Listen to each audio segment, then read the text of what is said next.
Jean-Claude Bourret, merci d'être parmi nous à Saint-Étienne de Ludarès et puis de répondre aux questions de TV07. Et nous avons le plaisir de t'avoir parmi nous. Qu'est-ce qui nous vaut cet honneur ? Eh bien, ici, je suis chez moi dans mes racines. Car si vous regardez l'historique de Saint-Étienne de Ludarès, vous verrez qu'en 1843, le premier maire s'appelait Henri Bourret et mon père, décédé il y a une dizaine d'années, s'appelait Henri Bourret. Et il y a eu deux Bourrets qui ont été maires de Saint-Étienne de Ludarès entre 1843 et aujourd'hui. Donc ce sont vraiment mes racines. Ma famille était une famille de paysans qui avaient des fermes en Lozère, un peu plus loin que Saint-Étienne de Ludarès, du côté de Langogne. Et donc j'ai toujours vécu, j'ai 81 ans cette année, j'ai toujours vécu dans la région pendant les grandes vacances d'été. J'y ai fait de la marche à pied, du VTT, des colonies de vacances, etc. Et nous sommes dans une maison diocésaine avec une chapelle où il y a une magnifique exposition. Tu vas donner une conférence qui, j'ai cru comprendre, s'appelle historiquement la maison Bourret. Eh bien voilà. Ici, c'est chez moi. Tu as de la chance qu'on t'accueille. Merci Jean-Claude. Alors, dis-moi, juste en quelques mots, cette passion pour la bête et la conférence que tu vas donner tout à l'heure tourne autour d'un événement important qui est le dévoilement de la reconstitution de la bête. Peux-tu juste nous dire quelques mots ? Alors d'abord, il faut savoir que quand j'avais 30 ans, que j'ai commencé à prendre des responsabilités de journaliste, rédacteur en chef de France Inter, puis rédacteur en chef de France 3, puis rédacteur en chef de TF1, puis rédacteur en chef de la 5 et directeur des stations régionales de Radio Monte-Carlo, qui a été la fin de ma carrière en 99. Eh bien, il faut savoir que toujours dans la façon de vivre qui a été la mienne, j'ai été confronté à la bête et je me suis toujours demandé dès le départ, parce que j'entendais parler de la bête du Gévaudan, qu'est-ce qu'il y avait de vrai ou de faux. J'ai commencé à lire des livres et je me suis rendu compte qu'il y avait beaucoup d'histoires qui étaient totalement inventées, farfelues, et je me suis dit un jour, il faut que tu écrives, sans prétention, la véritable histoire de la bête du Gévaudan, qui est admise par 95% des historiens. Il y a des petites bagarres sur le nombre de morts, sur la couleur de certains uniformes, etc. Mais à 95%, tous les historiens sérieux sont d'accord. Tout à l'heure va être présentée une reconstitution de la bête. Juste quelques mots pour les téléspectateurs. Eh bien, je suis comme tous ceux qui ont été confrontés à l'histoire de la bête du Gévaudan. J'ai rêvé toute ma vie de voir l'histoire de la bête du Gévaudan. Et je me disais, c'est pas possible. Parce que plus de 2 siècles après, il n'y a pas de photos, il n'y a pas de film, il n'y a même pas de dessin. Donc c'est pas possible.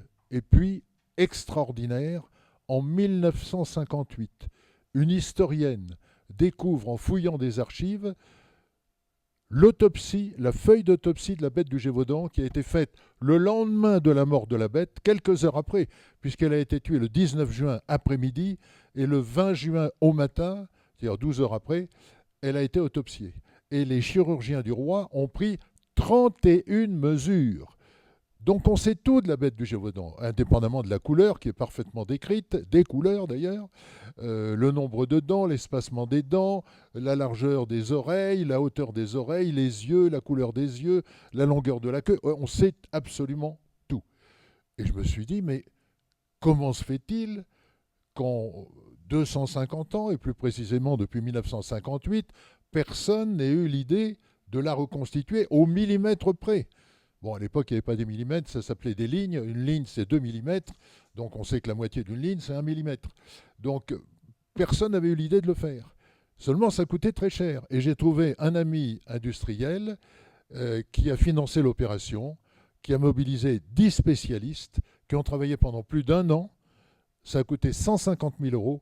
Et ce soir, nous allons la présenter en exclusivité mondiale à Saint-Étienne de Ludarès. Je crois que tu vas annoncer quelque chose, un projet qui te tient à cœur depuis très longtemps. Est-ce que tu peux nous en dire quelques mots ? C'est un projet auquel j'ai pensé il y a plus de 25 ans, puisque j'étais encore à l'époque rédacteur en chef de Radio Monte-Carlo, puis toutes mes activités m'ont empêché de le mettre au point, mais cette fois, ça y est, c'est bien parti.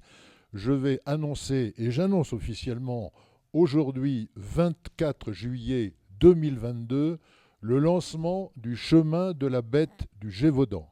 Alors, les gens qui voudront parcourir le chemin de la bête, ça fera à peu près une centaine de kilomètres, à pied, à cheval, à VTT, à vélo, à moto, en voiture, et même en ULM s'ils le veulent, partiront de Saint-Étienne de Luc d'Arès, feront tamponner un carnet que nous allons publier chaque année avec le nom des restaurants, le nom des hôtels, le nom des gîtes, le nom de l'endroit où il y a des piscines, où on peut louer des chevaux, où on peut louer des vélos, où on peut faire réparer un vélo ou une moto, etc. Tout au long de ce long parcours qui a été suivi en zigzag, évidemment, par la bête du Gévaudan il y a plus de 250 ans. Merci Jean-Claude. Une ultime question. Tout à l'heure, tu es allé en 4x4 à l'endroit où on a retrouvé, où il y a encore quelques vestiges historiques, où a été dévorée la jeune Jeanne Boulet. Qu'est-ce que ça t'a fait d'aller en ce lieu ? Ça a été une émotion énorme pour moi, parce qu'évidemment, je connaissais l'histoire de Jeanne Boulet. Comme je le dirai ce soir dans la conférence, on n'a pas été la première victime de la bête, mais officiellement, c'est la première victime. On va garder l'histoire officielle. Et j'imagine la terreur de cette petite fille qui avait 14 ans, qui gardait tranquillement ses vaches, qui a été attaquée par cette bête qui n'était pas un loup. Tous ceux qui ont vu la bête disaient c'était un loup par l'arrière. C'est-à-dire c'était un loup par l'arrière, c'était assez fin avec une queue levretée, comme ils disent, c'est-à-dire une queue qui se le relevait comme ça. Mais à l'avant, ils ne savaient pas la décrire. Ils disaient c'est une tête bizarre, on ne sait pas ce que c'est. Et c'était un hybride, évidemment, pour moi, entre un descendant des chiens de combat de l'armée romaine, qui était extrêmement puissant à l'avant, avec des pattes très puissantes, des griffes très puissantes, surtout une gueule extrêmement puissante, puisque la bête du Gévaudan avait la capacité de détacher la tête des corps et de faire éclater la boîte crânienne pour manger la cervelle. Les loups n'ont pas cette puissance dans la gueule. Aucun loup n'a mangé une cervelle.